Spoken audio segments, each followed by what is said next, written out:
I disagree with that logic. It is historically incorrect. It is anthropologically incorrect. It is biologically incorrect. It is genetically incorrect. It is ancestrally incorrect.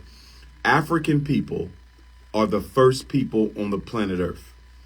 And every other human family, except possibly the European, descends directly from us.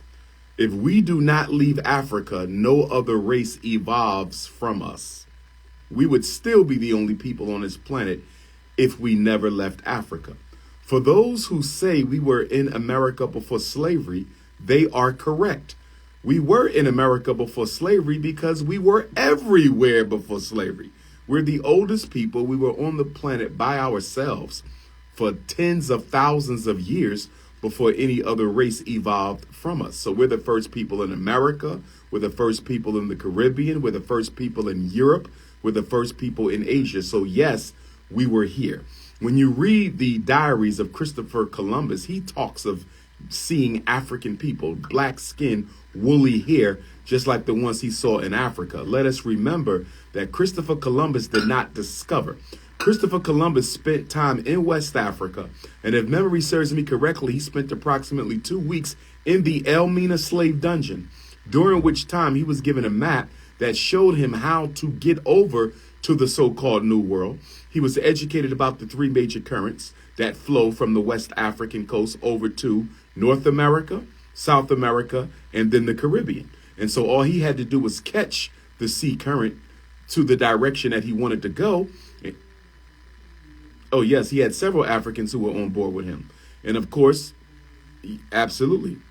And some people would call them Moors, but Moor means black.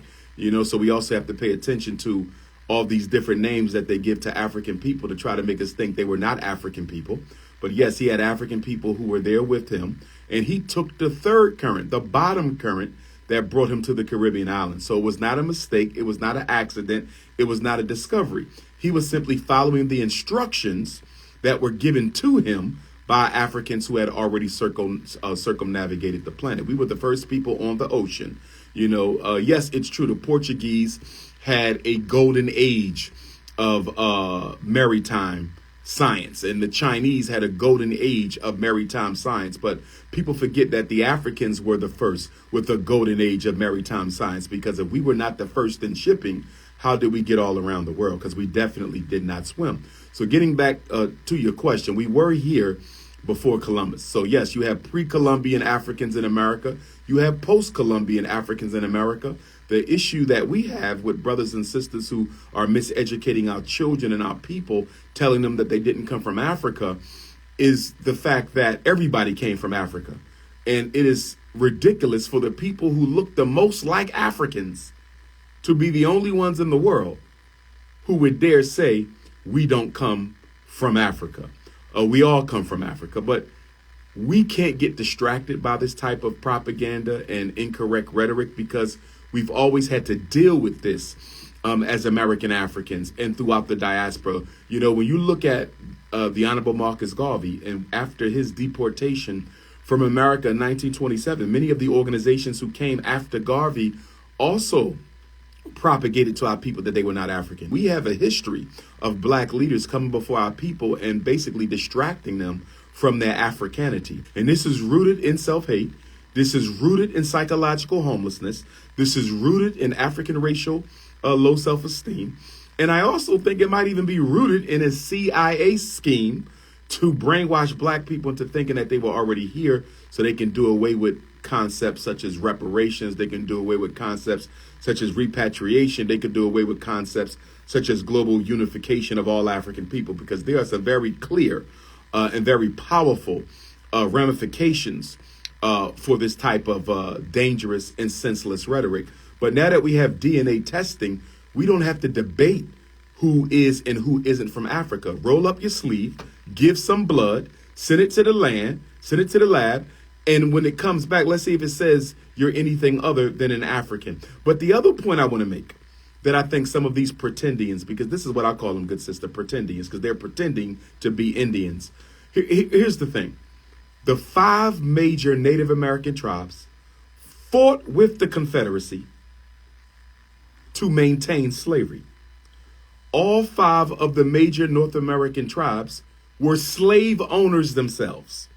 So when an American African tells you, I'm a Cherokee, I'm a Choctaw, I'm a Seminole, I'm a Creek, what exactly are they saying? Are you saying that you were a slave of the Seminole, a slave of the Choctaw, a slave of the Chickasaw? And if you were a slave of a Native American tribe, how is that any better than being a slave to a white man? And still further, even if your mother was raped by a Chickasaw slave master, why would you be proud of that? But let's go a step further, and I'll stop with this point here. We have 4 grandparents. We have 8 great-grandparents. We have 16 great-great-grandparents. And we have 32 great-great-great-grandparents.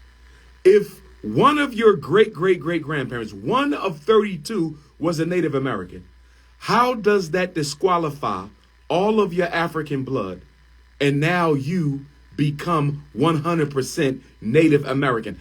How is that possible? And why are you dismissing all of your African DNA to lay claim to 1/32nd of your so-called Native American DNA? It's all self-hatred. Well, it can't be reactionary, because if it wasn't for pan-Africanism, Africa wouldn't be independent right now. In fact, if it wasn't for pan-Africanism, I don't think we get out of slavery or colonization.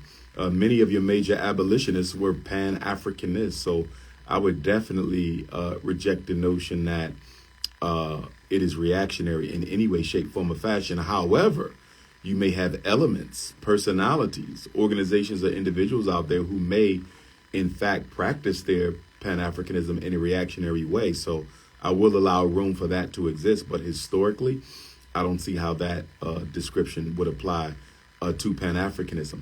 As far as pan-Africanists pushing a simplified, monolithic version of African people and African culture, I would likewise reject that as well. Pan-Africanists are not in pursuit of a utopia. I want to be very clear about this. I do not think diversity is a problem. Diversity is a strength. Okay, it is a strength that African people see the world in different ways. It is a strength that we have different cultures, different ethnicities, not only on the continent, but around the world. It is a strength that we have various spiritual systems. All of these different aspects of who we are, as far as I'm concerned, those are strengths that should be embraced. I don't think we have to create robots. As Pan-Africanists, we're not out to create a world of African robots. All we're simply saying is that all African people in the world have some commonalities upon which we should use to serve as a foundation by which we can achieve solidarity. That's all we are saying. We can keep our diversity. No one has to stop being who they are. But if we want to survive the 21st century, if we want to thrive in the 22nd century, then we have to come together. And if we're going to come together, we have to do so in a system of organization. Listen, white people don't like each other, all right? I've worked around them my whole life.